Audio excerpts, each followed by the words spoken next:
That's right. He wants to give more tax cuts to Fortune 500 CEOs. 95% of working families the tax relief that they deserve.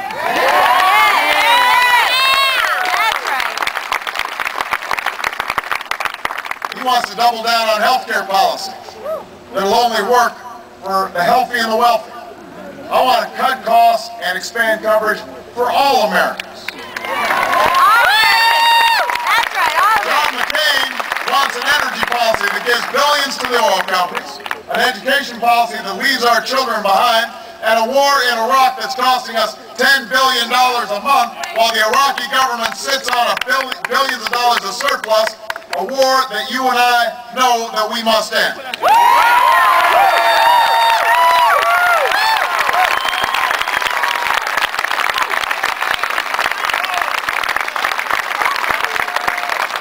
And now, in the closing weeks, John McCain thinks he can make this campaign all about me. But the truth is, this campaign's about you. It's about your health care, your retirement, your children's future. That's what this election's about. That's what I'm fighting for.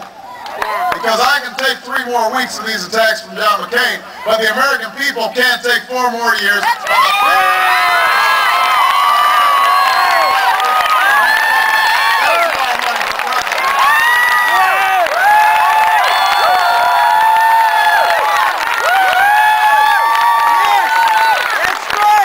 To turn the page on 8 years of economic policies that put Wall Street before Main Street, but ended up hurting both.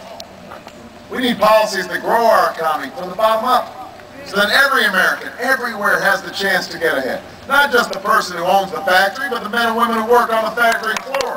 Not just the CEO, not the secretary. If we learn anything from this economic crisis, it's that we're all connected. We're all in this together. We rise or fall as one nation, as one people. Right. The rescue plan that was passed by Congress was a necessary first step in easing this credit crisis. But it's also important that we continue to work with governments around the globe to confront what is a truly global crisis. But now we need a rescue plan for the middle class. Rebuild this economy from the bottom up. It has to start right here in New Hampshire. It's got to start on Main Street, not just the big banks on Wall Street. And that's why I've outlined several steps that we have to take right now to help folks who are struggling.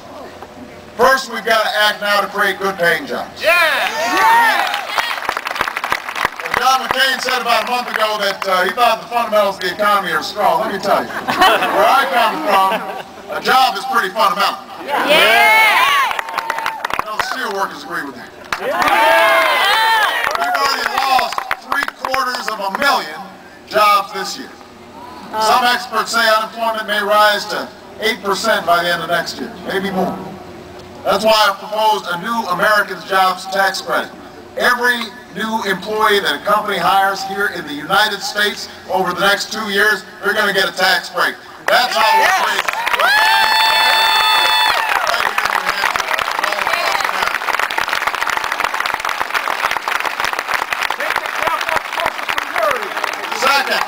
Second, we need to help small businesses get back on their feet. To fuel the real engine of job creation in this country, I'll eliminate all capital gains taxes on investment in small businesses and startup companies, and provide an additional incentive through next year to encourage new small business investment. And we'll make sure that small businesses can access the immediate loans they need to pay their workers, to finance their inventory. Number 3, we need to provide relief for homeowners who are watching their home values decline while property taxes go up. The Treasury has to use the authority that has been granted and move aggressively to help people avoid foreclosure and stay in their homes. We don't need a new law or a new $300 billion giveaway to banks like Senator McCain's proposed. We just need to act quickly and decisively for those responsible homeowners in danger of losing their home.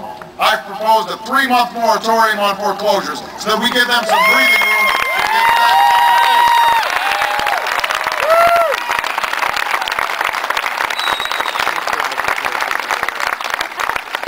Finally, we've got to help states and local governments that have been squeezed. Now, Governor Lynch can tell you something about this. This is a part of this crisis that hasn't gotten enough attention.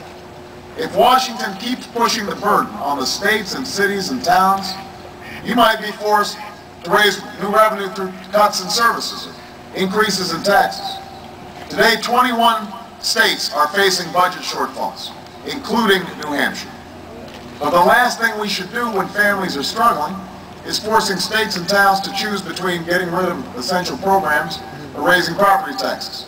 You've got a great governor here in John Lynch. What he needs is a strong partner in the White House. And that's what I'll do with my brother.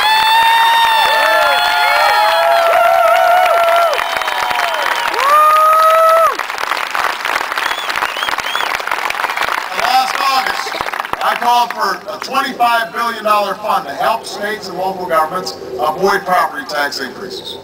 If we had acted 2 months ago, New Hampshire would have gotten the relief you need.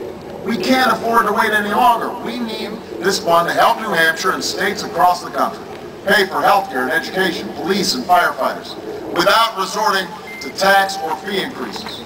We also have to save 1 million jobs by creating a jobs and growth fund that will provide money to state and local governments so they can move forward with projects to put people back to work.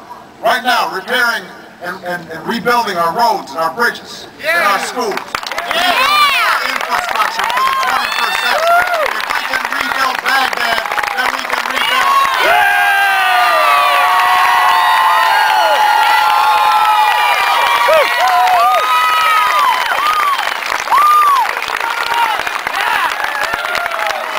We also need new lending facilities that reaches out to states and localities.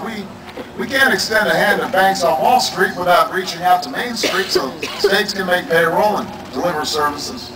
You need leadership in Washington that's looking out for you, for the services you count on, for the jobs that our economy needs, for the change that will help the middle class.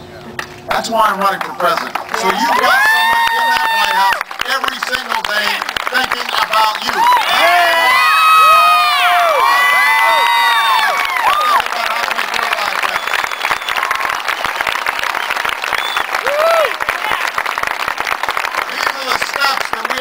Right now to begin to get our economy back on track. But we also need a new set of priorities over the long term. Bottom-up growth depends on a tax code that doesn't just work for the folks at the top. You've heard a lot about taxes in this campaign. Well, here's the truth. John McCain and I are both offering tax cuts. The difference is he wants to give $200 billion in tax cuts to the biggest corporations in America. And he wants to give the average Fortune 500 CEO a $700,000 tax cut. But he gives nothing at all to over 100 million Americans. And by the way, in the debate last night, he didn't deny those facts. He just kept on saying, well, I don't want to tax anybody. I don't want to tax anybody. Now, but I'm going to do this. I can do it. I know how. The fact of the matter is that he is blowing a hole through the budget on tax breaks that are the exact same kinds of tax cuts that George Bush offered. Same argument, same philosophy, that we give more and more to millionaires and billionaires, that they're all going to, that prosperity will trickle down on all of us somehow. And then he's trying to suggest that a plumber is the guy he's fighting for.